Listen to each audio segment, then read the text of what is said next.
Hi everyone. Not gonna lie, I almost slept through this one. Um, an error occurred. Okay, let me make sure I have still have the feed. Okay, yeah, there I am. Okay, first I want to give a shout out to the lovely June, who's gonna sit behind me and do absolutely nothing. Also to RP Tracks, who should be open tomorrow for curbside delivery. Please support them and all that they do. They're lovely people. They stopped for a couple of days to get everybody tested and to do a full sweep and make sure everybody and everything was clean. And now they're reopening. So cool. Topics for today include the evolution of altruism, which no one voted on, but I just want to talk about it. Seems especially relevant today. Hey, baby, what's going on? Okay. The evolution of sexual displays, or what's more commonly known as sexual selection, and then bad science on television. And so I'll ask that we do that last, and everybody think of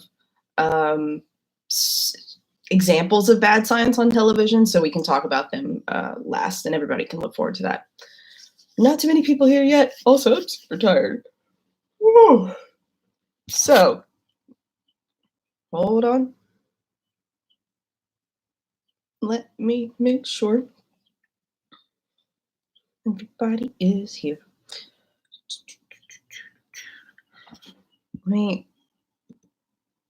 Yeah, there we go.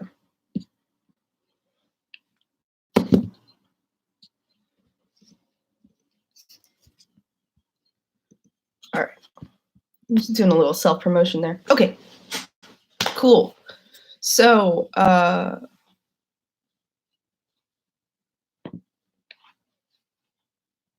with nobody really here yet, I was curious.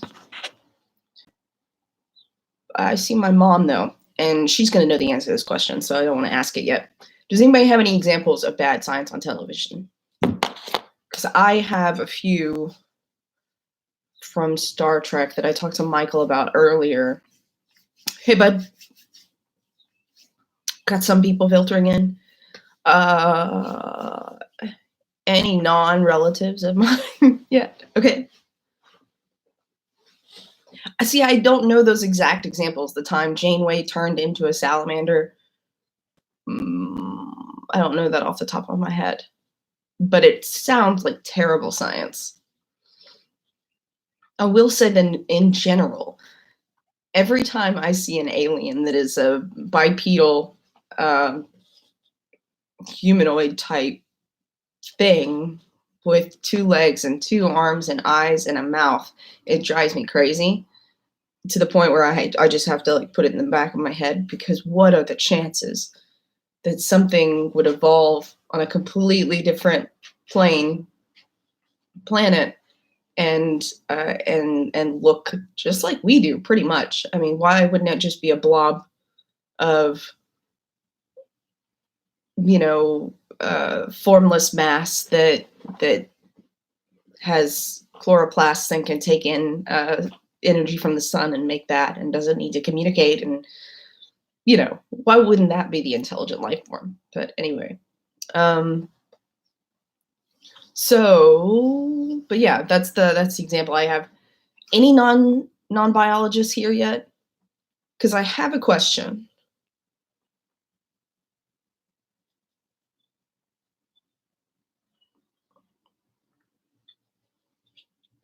My question is, why would the tail of a peacock be so heavy that he can't fly away from predators? And in fact, it actually makes him more obvious to predators.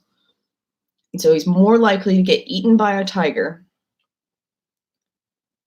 and heavier so he can't fly away from a tiger, So what's the point? And the point is, it's sexier to the girl peacocks.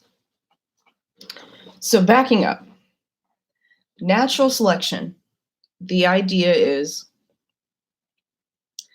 that you pass on, everybody passes on their genes. There is no point. There is a point. There's such a point. It's a very good point, and I'm gonna get to it. Hey, we don't need to bark. It's okay. She's angry. She sees somebody out there. She sees somebody out there not following curfew. And she's pretty good about getting on people about it. Natural selection, the idea is that you're gonna pass on your genes as long as you can reproduce. That's all that matters, right? There are so many species that as soon as they have their offspring, they just die. There are so many species that don't take care of their offspring. If their offspring are capable of taking care of themselves, that's fine, and that trait gets passed on. There are other species like humans where their offspring need to kind of be cared for a while, and gorillas are the same way, where they need years and years of like nurturing to be able to get to a point where they are sustainable, right? So they are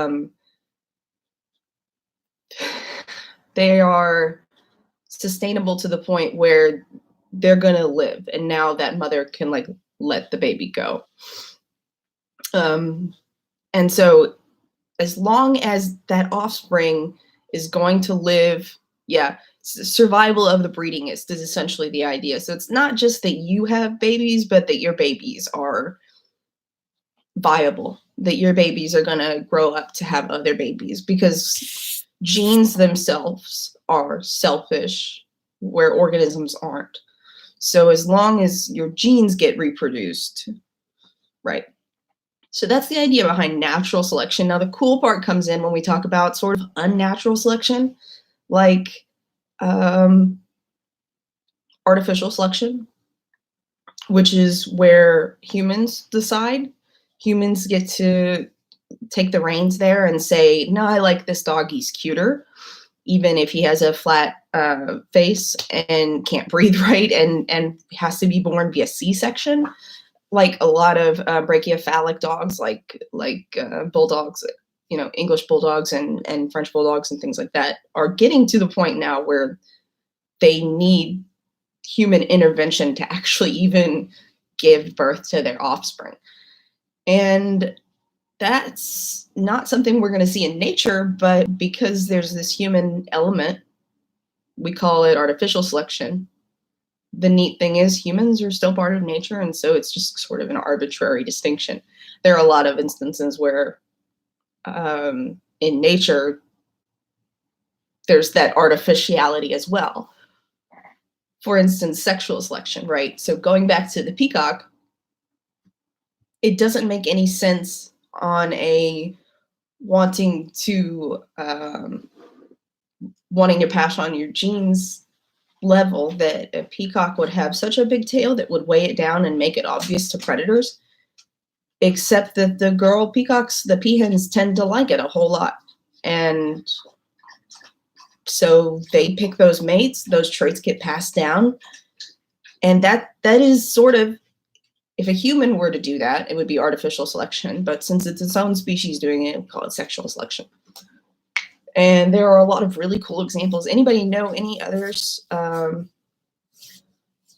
are just super bizarre, that really shouldn't be, that are almost detrimental to the health of the species if it weren't for the fact that the girls really like it?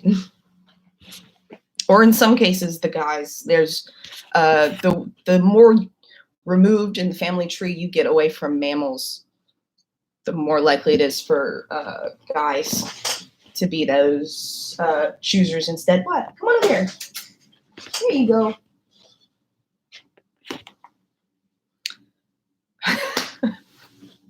I'm gonna stay away from human stuff. Although, and I don't want to get too much into this, but there's at least when I was taught back in 2007, 2008, there was my teacher who wasn't exactly like the most politically sensitive person, did happen to hold the belief that the differences in like races of humans, or we don't really have races, but you know what I mean, the differences in the way we look geographically is all just because that's what's attractive, and that's how we split up. Darker skin was more attractive. Monolid eyes was more attractive in Asian culture, stuff like that. And that's how it happened. I don't know too much about that specifically. And I was hoping someone would be here to kind of shed light on that, but maybe not. Anyway, Michael says, Tom Paris invited a warp drive to be so fast to take him to all points in the universe invented. This sped up his and Janeway's evolution to be what humanity's future form, the form of a salamander. Okay, I kind of remember this episode. So this was the idea that that Tom Paris, who is on Star Trek Voyager, he's the pilot. He invented a warp drive so fast that it went faster than warp 10. I forget what warp 10 is like the limit of, but you know, obviously warp 1 is warp 1 light speed. Mike?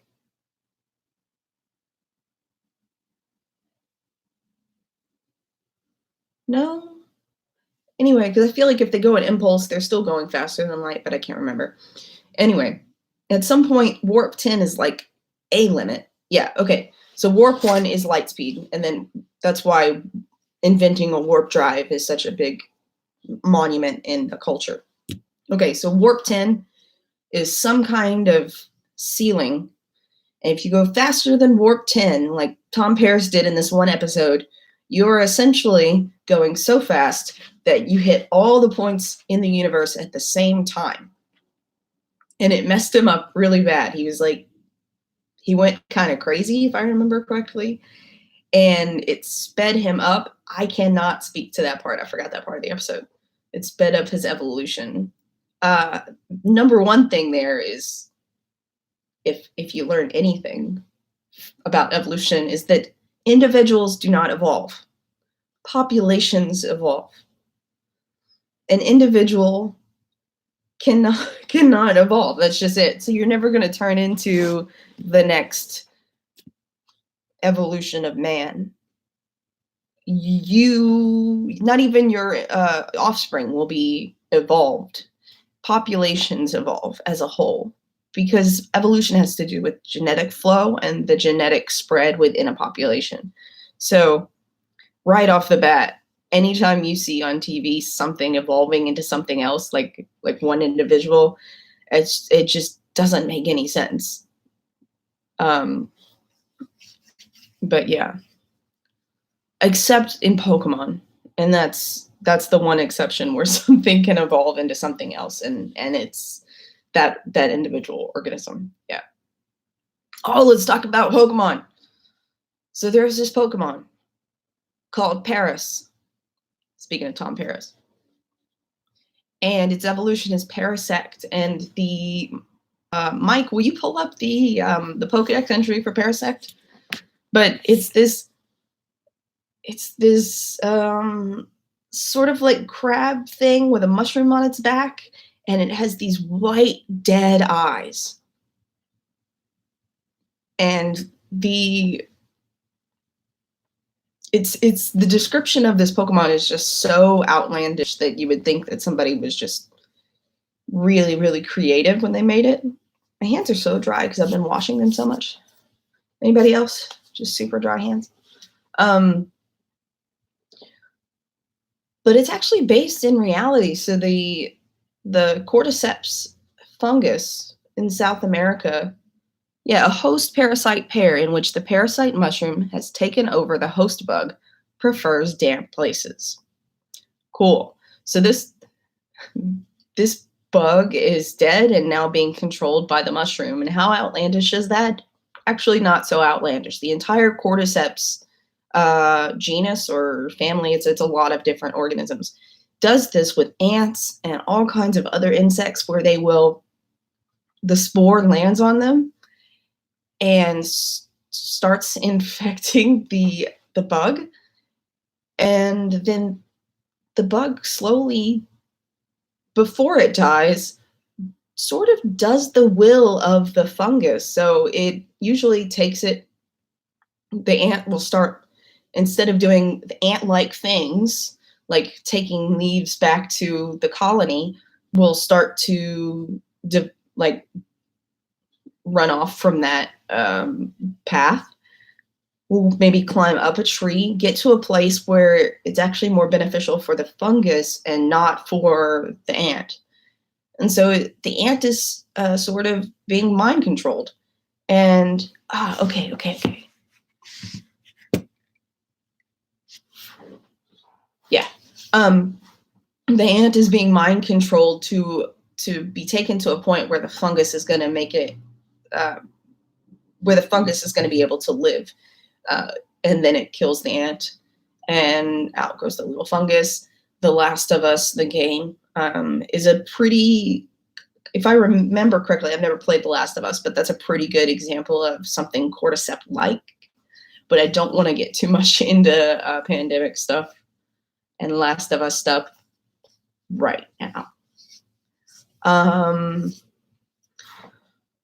Okay, so other examples of bad science on TV. I saw one the other day, but it was more linguistics, and I don't know how much I want to focus on linguistics today. Mike, you got one? Anybody else? I know I've got a couple of viewers that are being pretty silent, but please feel free to jump in. We're asking for bad examples of science on television in any form, except for computers. Like, we all know that like two people typing on a computer at the same time is not going to be faster hacking yet. The example I came up with the other day, I almost took a video of it, but I didn't. It was somebody, let's see, I'm trying to remember. It was Star Trek Enterprise. It was an earlier episode, and so these people had colonized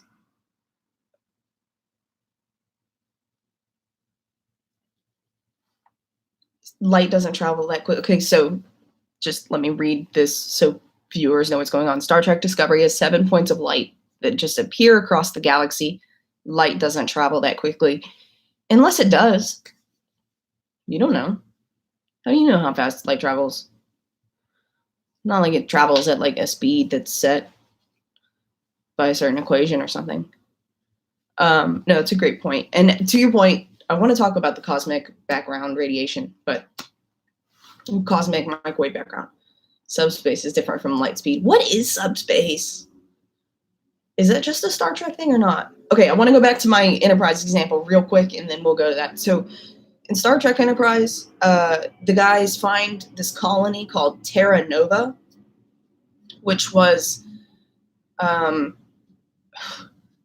the early days of space travel, according to Star Trek, before warp speed, they sent a colony to go inhabit this planet. They called it Terra Nova, and then they stopped hearing from it for like 200 years. And so now that they have warp speed, they go and find it. They go talk to the colony, and the colony is speaking near perfect English, except they substitute certain words for certain things. So they're like, we can go to the above ground, to the before 4 times. And we see this in the post-apocalyptic episode of Rick and Morty as well. And if you are a writer, if you write television, know that you cannot evolve a language just by substituting some words. In fact, those are like, that's like the least, people are going to remember what the word for ground is and the word for underground is. The things they're going to forget first are grammatical. So they're not going to be able to put ed at the end of verbs. They're not going to be able to like make sure that, you know, they're going to say things like he walk, not he walks. Stuff like that is going to go first before basic vocabulary is just lost entirely. Like in that Rick and Morty episode when they're like the before 4 times, you really can't remember like the past, the word past. That doesn't make any sense. So anyway, yeah. So to Michael's point about Star Trek points of light and galaxy, does anybody know about the cosmic microwave background? Anybody at all? Yes or no? Either answer is acceptable. No answer is not acceptable. I watched Cosmos. Did they talk about it in Cosmos? I didn't watch Cosmos.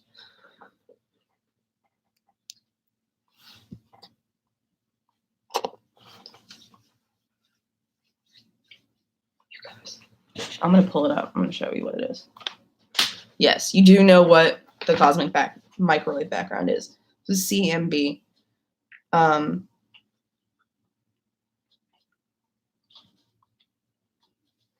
Let me show you a picture real quick so you get some idea. Boop.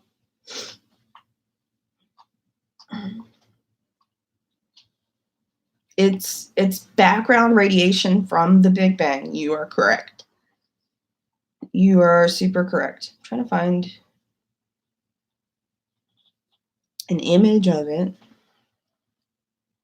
Makes for thrilling television right now. This is probably the best image that I've seen. Okay. Looks something like this. Yes, everybody knows. Oh, hey, Junebug. June. What are you doing? Don't do that. All right. So the cosmic microwave background is there's radiation all around us, right? Microwave radiation, which means that it's radiation. It's light waves that have been pulled far apart and are at longer wavelengths than they were originally. And when we pick this up with satellites, we can see that some of it is stretched longer than like in that direction, it might be stretched longer than coming from this direction. It's shorter. And so using that, we can sort of tell our relative positions of how far away things were when we were once all together in the Big Bang. This is the idea, I guess. Maybe I am not as well equipped to talk about that as I thought I would be. It's really cool though. There's really good episodes of SciShow and also of Space Time that talk about it. So, any other examples of sexual selection? Super weird sexual selection.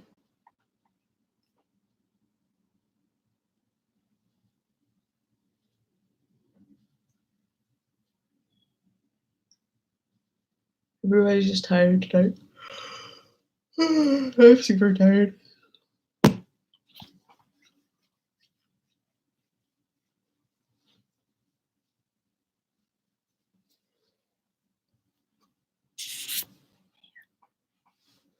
It's not much of a discussion if no one talks.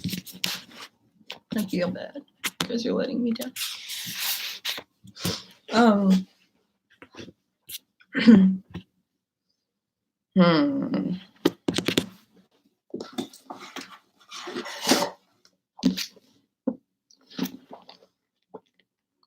Pull out E.O. Wilson's book. He has never let me down.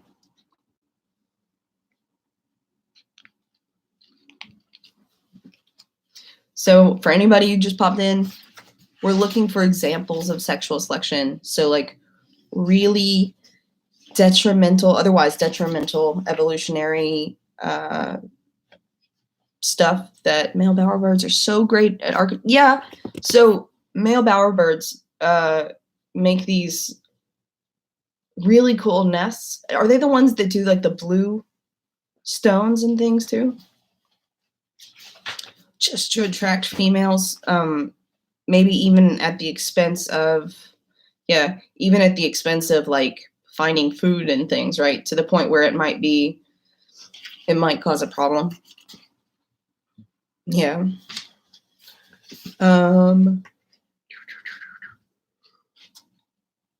So tired. It's a type of bowerbird. So are bowerbirds they're probably not a family, right? That would be pretty big. This is a whole genus of birds. And do they do anything else besides just the blue thing? Attracting blue stuff. The book ain't helping. It's a whole family of birds, really? It's hard to believe. I'm so tired.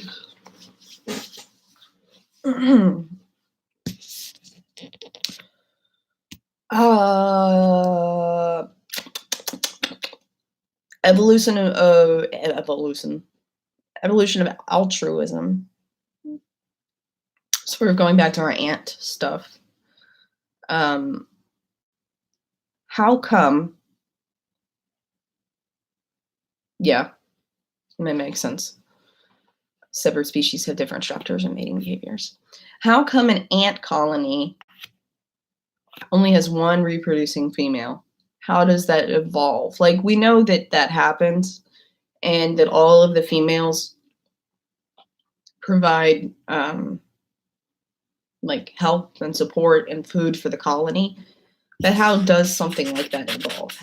What selective pressures are involved at selecting for that?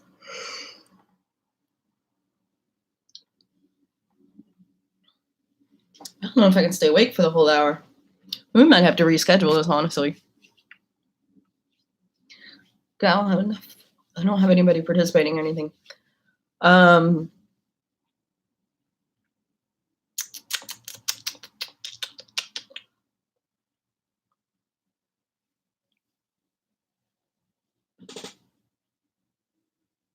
No, you're good. You're good. People who are here participating. I just don't have a lot of people in total.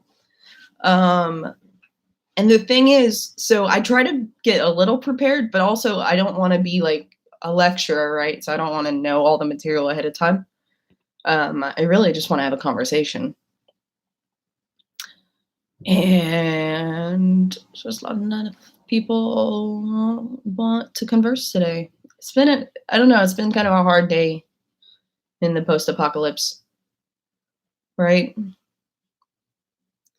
So, maybe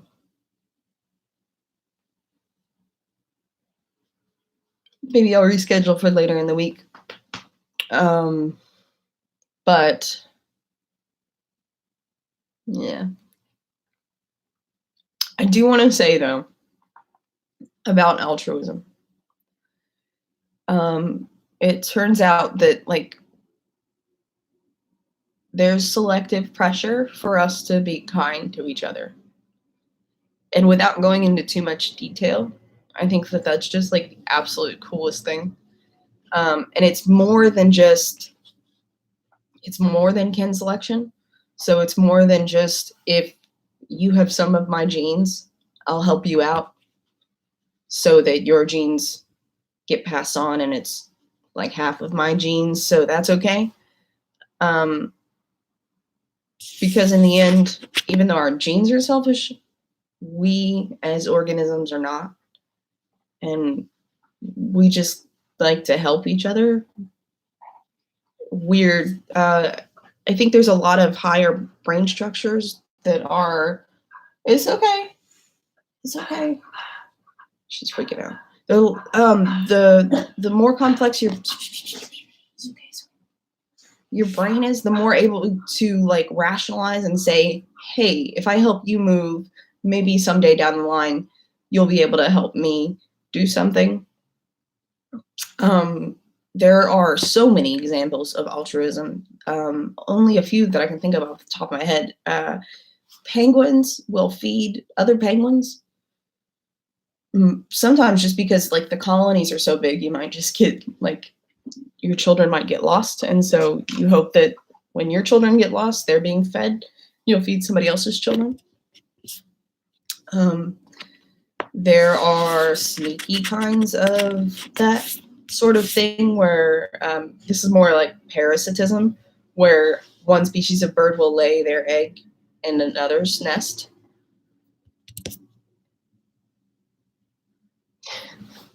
Yeah, but I was not about to go read The Selfish Gene before I did this. But yeah, Selfish Gene is the Richard Dawkins book.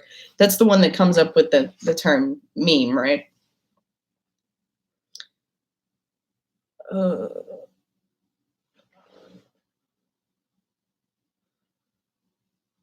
What about why female big cats have to find food for their young and no male helps them?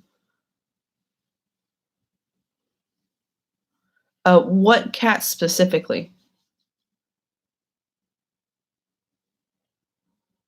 Is it just lions that you're talking about, or you're talking about all cats? Because except for lions, there's no like male parenting involved, as far as I know. I do know a cat expert, but I don't think she's here, who would know better. Lions are the only social cats. Yes, I know that. But I was asking because you said female big cats. So you're just talking about lions. And if you are, that speaks to a larger issue, which is that females feed everybody in a lion pride, and the males are just there for protection.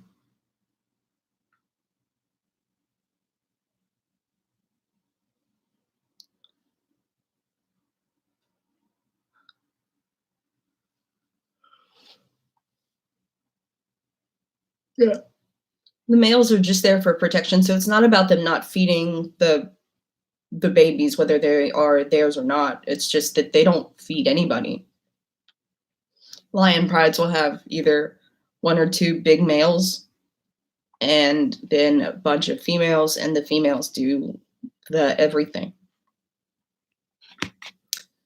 So I don't think that's an example of males not participating in feeding young. I think it's an example of males just not having that role at all.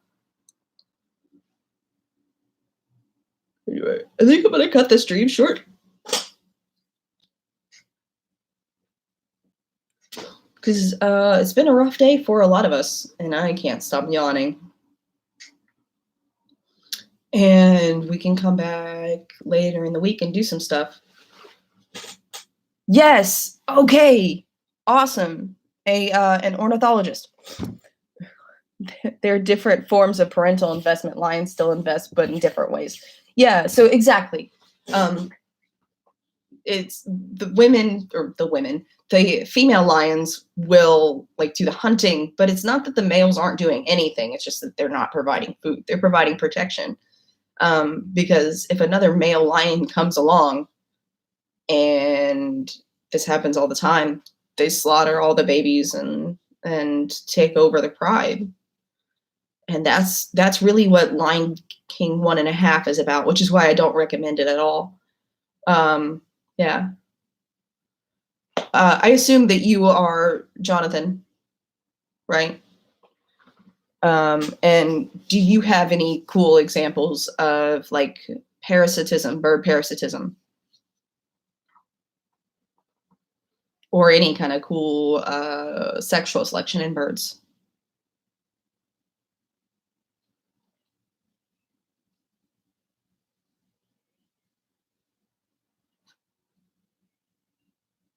Because I can only think of the ones in Florida. I don't know what they are, but they lay the eggs in other species' nests and then leave. And I know. It's scary out there. Yeah. You don't have to bark. It's okay. Weirdo. So it's that whole thing, the parasitic egg laying, works on the idea that you're better off raising chicks that might not be yours because what if they are? I mean, that's essentially the idea, is that even if there's even a little chance that they're your offspring, you should help them. So how is that beneficial too?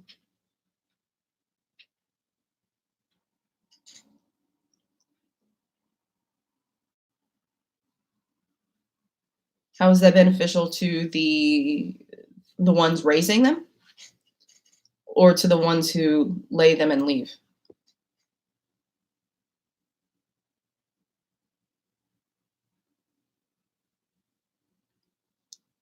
Well, it's beneficial to the ones that lay them and leave because they don't have to take care of their young. It's beneficial to the ones who to the ones who are being parasitized. It's the behavior is beneficial because if they mistake young that are theirs for ones that aren't, that's a bad deal. You don't want to do that. You don't want to accidentally not raise your own young, and so it's better to err on the side of caution. It does obviously use their resources, and it's a bad idea overall. Do you want some bread? What are you doing? Oh my god, she's stir crazy like we all are.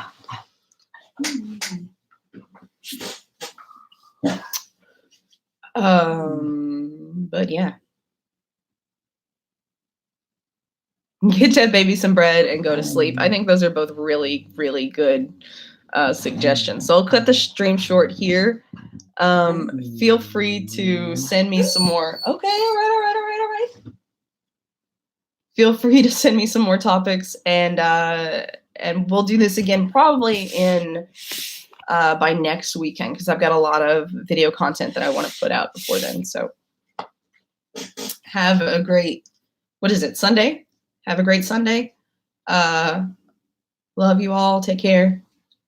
And I'll see you later.